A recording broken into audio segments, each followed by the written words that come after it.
ओम शांति। आज 11 जून 2024 प्यारे बाबा का, परमपिता परमात्मा शिव बाबा का महावाक्य, ईश्वरीय महावाक्य हम सभी देही अभिमानी स्थिति में स्थित होकर के सुनेंगे। आज शिव बाबा हमें क्या क्या शिक्षा देते हैं। शिव बाबा का आज का शिक्षा है, बाबा कहते हैं, मीठे बच्चे, अब तुम्हें संपूर्ण बनना है, क्योंकि वापिस तुम्हें घर जाना है। अब तुम बच्चों को संपूर्ण बनना है। संपूर्ण बनने का अर्थ है संपूर्ण बुराइयों से मुक्त। संपूर्ण बनने का अर्थ है संपूर्ण मनसा वाचा कर्मणा पवित्रता की धारणा करना। तभी हम वापिस अपने बाबा के पास, परमपिता के पास जा सकेंगे। और फिर पावन दुनिया में तुम बच्चों को आना है। तुम बच्चे संपूर्ण पवित्र बन जाएंगे तो वापिस बाबा के पास बहुत प्यार से, स्नेह से जाएंगे। और जो दुनिया की आत्माएं पवित्र अभी परमात्मा की आज्ञा पर नहीं बनती हैं, उस सजाओं द्वारा पवित्र बनती है। विभिन्न प्रकार के दुखों और कष्टों से वो पवित्र बनती हैं, क्योंकि अंत में उसे जब सजाएं मिलती थी, भगवान हे प्रभु हे ईश्वर कह करके आत्मा याद करती है, तो उससे आत्मा पवित्र बनती है। तो या तो योग बल से पवित्र बन सकती है या फिर सजा के बल से। तो बाबा हम सभी बच्चों को गाइड किए हैं, तुम्हें संपूर्ण बनना है, क्योंकि वापिस तुम बच्चों को घर जाना है। पावन जरूर बनना है, पावन बनकर पावन दुनिया में आना है। प्रश्न आज का, संपूर्ण पावन बनने की युक्ति कौन सी है? संपूर्ण पवित्र बनने की युक्ति कौन सी है? और संपूर्ण पवित्र बनने की विधि कौन सी है? तो बाबा आज उत्तर दे रहे हैं, संपूर्ण पावन बनना है तो पूरा बेगर बनो। पूरा बेगर बनो माना सब कुछ भूल जाना। भिखारी के पास कुछ नहीं होता है ना, उसको कुछ ज़्यादा याद नहीं रहता, क्योंकि संसार में उसका ज़्यादा कुछ है ही नहीं। उसी प्रकार बाबा कहते तुम बच्चे बेगर बन जाओ, तुम्हें कुछ भी ज़्यादा चीज़ों को याद नहीं करना, संपूर्ण भूल जाओ। देह सहित सर्व संबंधों को भूल जाना है। देह सहित सर्व संबंधों को भूल जाना, मुझे याद करके पावन बनो। अब तुम्हें इन आँखों से जो कुछ तुम देखते हो, यह सब कुछ विनाश हो जाने वाला है। धन संपत्ति वैभव आदि सब भूल करके बेगर बनो। ऐसे बेगर ही बाबा कह रहे जाकर सतयुग में प्रिंस बनेंगे। तो ये बात को पूरा अंडरलाइन करना है, हमें पूरा बेगर बन करके बाबा को याद करना है, और हम बेगर टू प्रिंस बनने वाले हम सभी बच्चे। तो आज धारणा के लिए मुख्य सार है, अब नाटक पूरा हो रहा है। अब ये नाटक पूरा होने में मात्र थोड़ा सा वर्ष बचा हुआ है। ऐड कर लीजिए, मात्र 12-13 वर्ष बचे हुए हैं ना। बाबा कहते धारणा के लिए मुख्य सार, अब ये नाटक पूरा हो रहा है, हमें वापस जाना है अपने घर।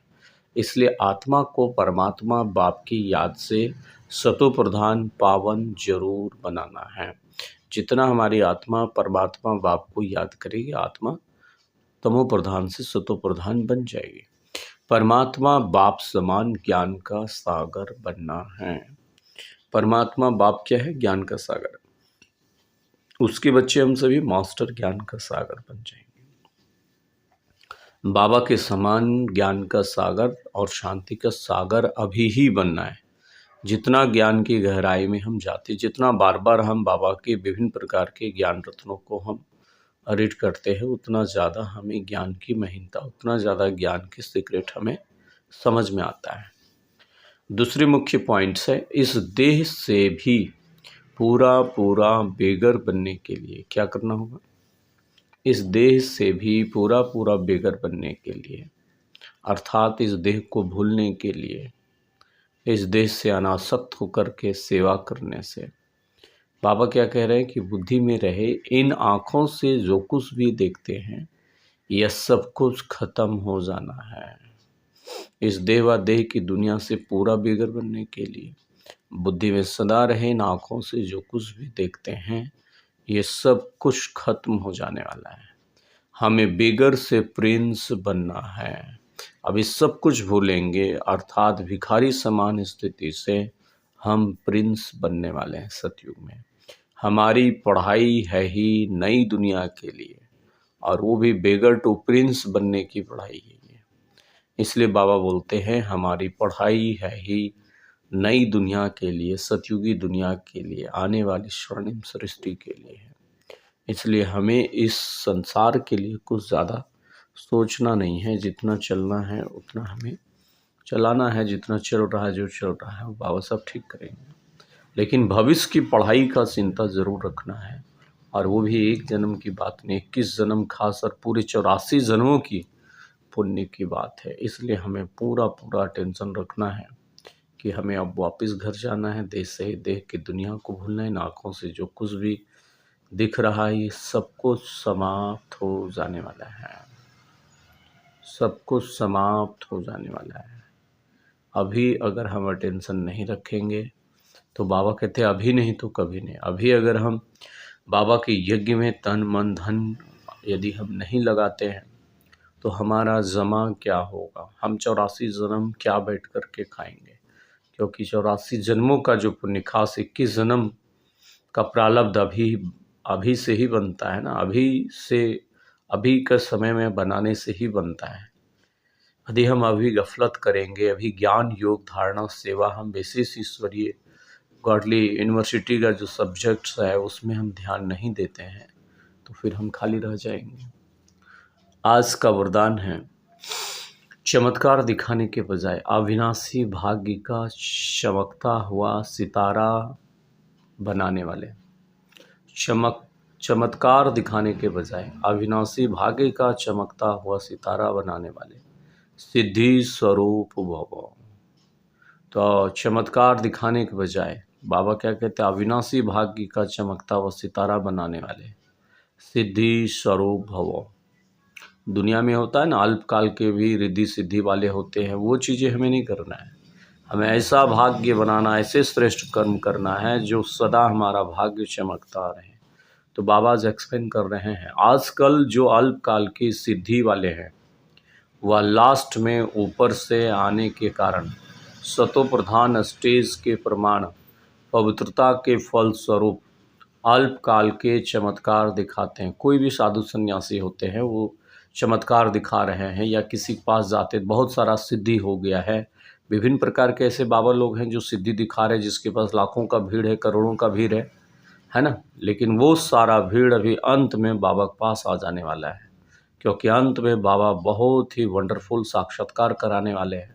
सारा दुनिया को मालूम चल जाएगा कि ये भगवान के बच्चे हैं, डायरेक्ट परमात्मा का कार्य चल रहा है। तो ऐसा सिद्धि बाबा दिखाने वाले हैं, है ना। तो इसलिए जो अल्पकाल की सिद्धि दिखाते हैं वो डायरेक्ट अभी परमधाम से उतरी हुई आत्माएं हैं, इसलिए चमत्कार दिखाते हैं। लेकिन वह सिद्धि सदाकाल का नहीं है, क्योंकि थोड़े समय में ही सतो रजो तमो तीनों स्टेजेस से पास करते हैं। आप पवित्र आत्माएं सदा सिद्धि स्वरूप हैं। चमत्कार दिखाने के बजाय चमकती हुई ज्योति स्वरूप बनाने वाले हो तुम। अविनाशी भाग्य का चमकता हुआ सितारा बनाने वाले हैं। इसलिए सब आपके पास ही अंजलि लेने के लिए आएंगे। शिव भगवान वाच परमात्मा बाप का ये महावाक्य है, आप अविनाशी भाग्य बनाने वाले बच्चे हो। आप ही सभी का भाग्य का सितारा चमकाने वाले हो, बनाने वाले हो। इसलिए सब आपके पास ही अंजलि लेने के लिए आएंगे। सारी दुनिया आएगी आपके पास। हाँ, जो बच्चे जितना अपने आप को योग्य बनाएंगे, जो जितना अपने आप को त्याग तपस्या और सेवा में अभी से जितना अपने आप को भरपूर करने में, अविनाशी खजाना भरपूर करने में लगे रहेंगे, वही आत्मा दूसरी आत्माओं को जीवन दान दे सकेगी, जन्मों जन्म का भाग्य बनवा सकेंगे। डायरेक्ट हम भगवान से उसे जोड़ सकते हैं, परमात्मा बाप से हम जन्मों जन्म का उसे भाग्य दिला सकते हैं। तो आप सभी ऐसा पुरुषार्थ करें जो हर एक को बाबा से जोड़ सके और उनको अब सुख शांति खुशी की अंजलि दे सकें। आज का स्लोगन है, बेहद की वैराग्य वृत्ति का वायुमंडल हो तो सहयोगी सहज योगी बन जाएंगे। बेहद की वैराग्य वृत्ति का वायुमंडल होना है, किसी भी चीज़ों से अटैच नहीं है, बिल्कुल फुल्ली डिटैच होकर के रहेंगे। तो प्यारे बाबा बोलते हैं तुम हर एक आत्माओं को भाग्य बना सकेंगे। बिल्कुल डिटैच। अच्छा, ओम शांति। ओम।